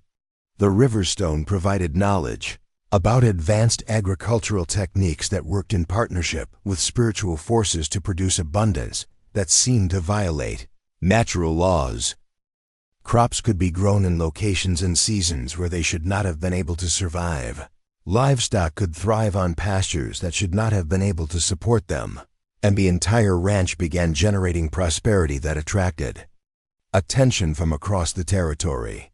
But with this success came new challenges and responsibilities that Marcus had not anticipated. Other ranchers in the region, seeing the dramatic improvements at the Double Creek Ranch, began approaching him for advice and assistance. Some were genuinely interested in learning sustainable techniques that could benefit their own properties. Others were suspicious of his sudden prosperity and wondered if he was engaged in some form of illegal or unethical activity. Most challenging of all were the visitors who arrived at the ranch specifically seeking Marcus's help with problems that went far beyond conventional agriculture or livestock management. Word had somehow spread that the Thompson Ranch had become a place where miraculous healings and transformations were possible, and people began making pilgrimages from distant locations in hopes of finding solutions to difficulties that conventional methods had been unable to address. Marcus found himself in the role of a spiritual teacher and healer, using the knowledge provided by the River Stone to help others establish their own connections to the land and to sources of wisdom that existed beyond the boundaries of ordinary experience. This work was deeply satisfying, but it also required him to expand his understanding of his own capabilities and responsibilities in ways that sometimes felt overwhelming. The Double Creek Ranch was rapidly becoming something far more significant than a successful cattle operation. It was evolving into a center for the preservation and transmission of ancient knowledge about sustainable living and spiritual partnership with the natural world. Marcus realized that his personal financial crisis had been resolved almost incidentally, as a side effect of transformations that had much broader implications for his community and region. As spring progressed towards summer and the anniversary of his journey to the sacred palace approached, Marcus began receiving guidance through the River Stone about the next phase of his development. The restoration of his own property was just the beginning of a larger mission that would require him to work actively to heal the spiritual wounds that affected the entire region.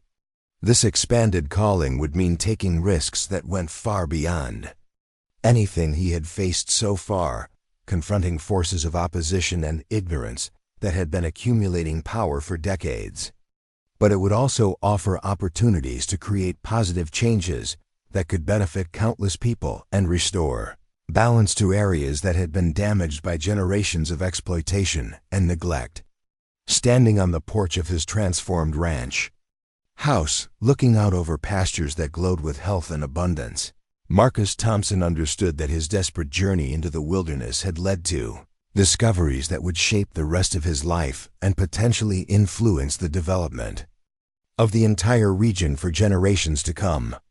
5 years had passed since Marcus Thompson first encountered Sarah Whitehawk in the sacred palace of Winter's Heart, and the transformation of both his life and the surrounding region had become the stuff of legend throughout the Montana Territory.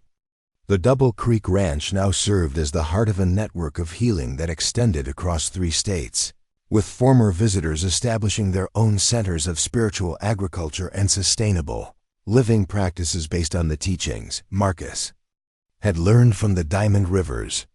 The ranch itself had grown far beyond its original boundaries, not through aggressive expansion or land acquisition, but through the natural attraction of neighboring properties whose owners sought to align themselves with the prosperity and harmony that radiated outward from Marcus's restored connection to the sacred forces of the land.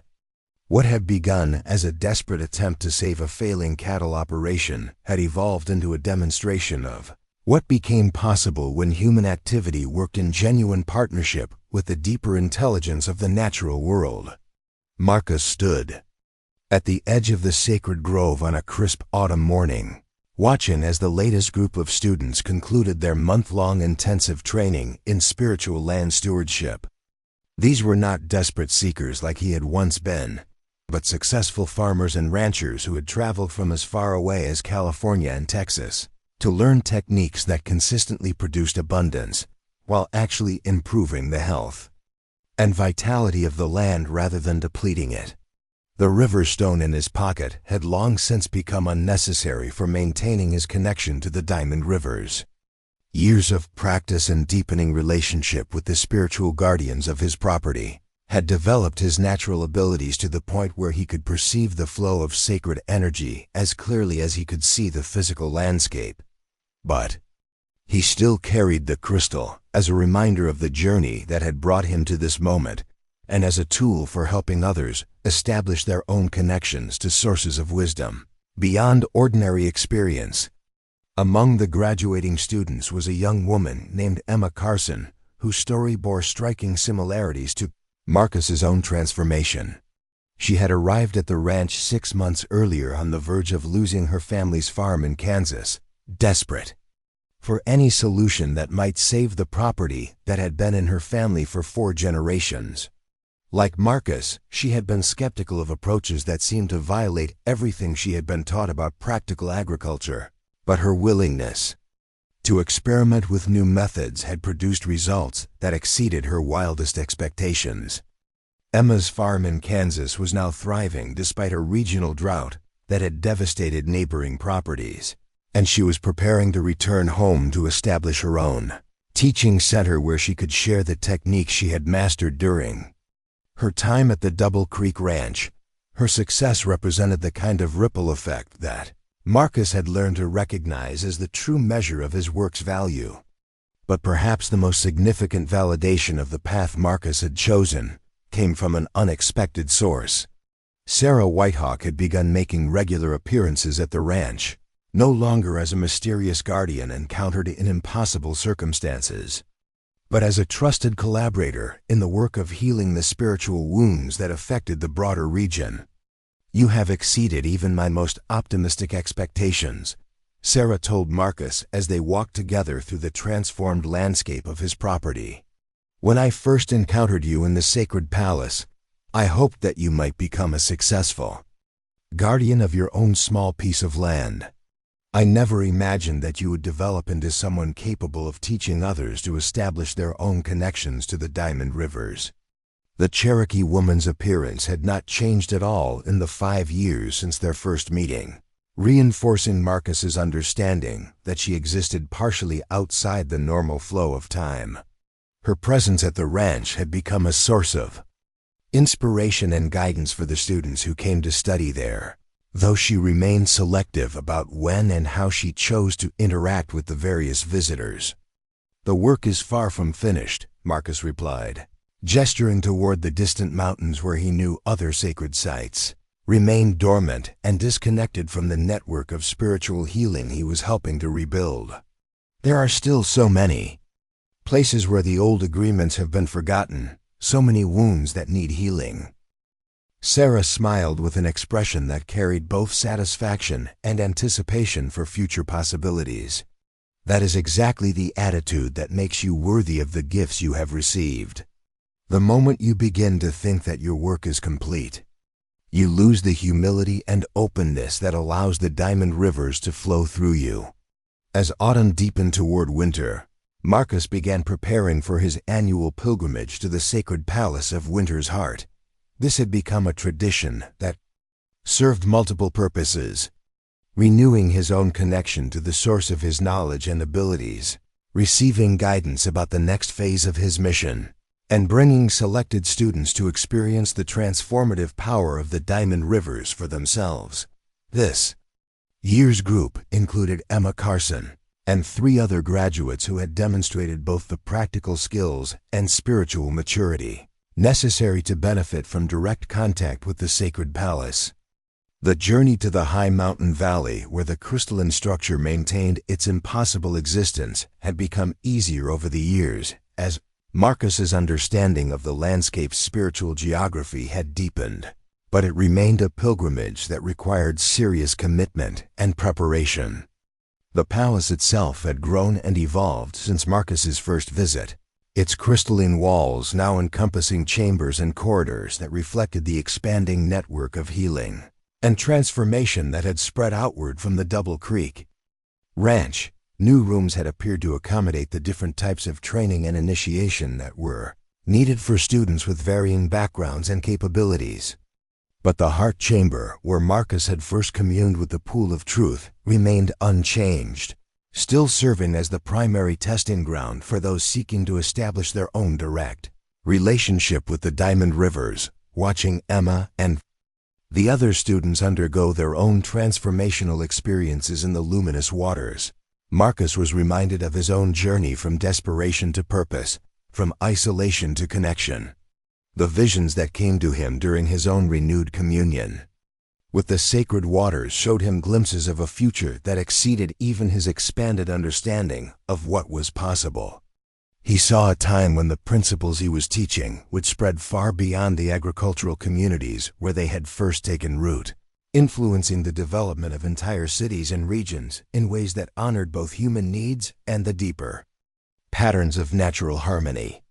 He witnessed the establishment of schools and universities dedicated to teaching the integration of spiritual wisdom with practical skills, institutions that would produce generations of leaders capable of addressing the challenges facing human civilization without destroying the ecological and spiritual foundations upon which all life depended. Most remarkably, Marcus saw his own role in this larger transformation evolving beyond anything he had previously imagined. The knowledge he had gained through his connection to the Diamond Rivers was apparently part of a much larger pattern of awakening that was beginning to manifest throughout the world, as increasing numbers of people found themselves called to rediscover ancient wisdom and apply it to contemporary challenges. As the pilgrimage group prepared to return to the ranch and continue their work of healing and teaching, Sarah appeared one final time to share insights that would guide Marcus through the next phase of his development. "You have learned to be a successful guardian of the land and a capable teacher of others," she said. "Now you must prepare to become something more, a bridge between the ancient wisdom and the modern world, a translator who can help your people understand truths that had been preserved in sacred places like this for countless generations." The responsibility she described felt both thrilling and daunting, but Marcus had learned to trust the guidance that came through his connection to sources of wisdom beyond his individual understanding. The desperate cowboy who had once ridden into the wilderness seeking treasure to save his failing ranch had been transformed into someone capable of preserving and transmitting knowledge that could benefit countless future generations. Standing outside the sacred palace of Winter's Heart, as snow began to fall in the high mountain valley, Marcus Thompson understood that his story was far from over. The encounter with the Cherokee ice goddess and the discovery of the Diamond Rivers had been not an ending but a beginning, the first chapter in a much larger tale of transformation and service that would continue to unfold for as long as the sacred forces of the land had work for him to do. The journey home to the Double Creek Ranch took place through a landscape that sparkled with the same inner light he had first perceived in the walls of the crystalline palace, reminding him that the sacred and the ordinary were not separate realms but different aspects of a unified reality that revealed its wonders to those who developed the eyes to see and the heart to understand. Up next, you've got two more standout stories right on your screen. If this one hit the mark, you won't want to pass these up. Just click and check them out.